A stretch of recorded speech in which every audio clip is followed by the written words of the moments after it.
അവര് റീൽസും കണ്ട് റീലും കണ്ടിട്ട് കിടന്നുറങ്ങുന്നു. ഇബ്ലീസിനെ കെട്ടിപ്പിടിച്ച് കിടന്നുറങ്ങുന്നു. പെങ്ങളെ ഒരു സമയം കട്ട് ഓഫ് ചെയ്യണം, വുളു എടുക്കണം, വന്ന് കിടപ്പറയിലിരിക്കണം, ഫാത്തിഹ ഓതണം, ആയത്തുൽ കുർസി ഓതണം, സുബ്ഹാനല്ലാഹ് 33, അൽഹംദുലില്ലാഹ് 33, അല്ലാഹു അക്ബർ 34. ഇത് ഓതാതെ കിടക്കരുത്. അങ്ങനെ കിടന്നാൽ നിങ്ങളുടെ ഉറക്കത്തിൽ നിങ്ങൾക്ക് ഖൈറുണ്ട്. രാവിലെ സുബഹിക്ക് എഴുന്നേൽക്കാൻ കഴിയും. ആ ഉറക്കത്തിലെങ്ങാനും മരിച്ചു പോയാൽ ഈമാൻ കെട്ടി മരിക്കാതിരിക്കില്ല.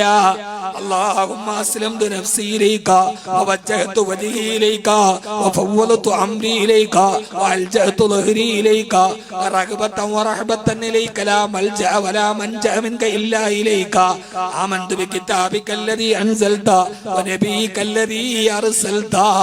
ഈ ദുആ ഓതിയിട്ട് കിടന്നുറങ്ങിയാൽ ഉറക്കത്തിൽ അറ്റാക്ക് വന്ന് മരിച്ചാൽ നിന്റെ റൂഹ് നേരെ സ്വർഗ്ഗത്തിലാണ്. അല്ലാഹു തൗഫീഖ് തരട്ടെ.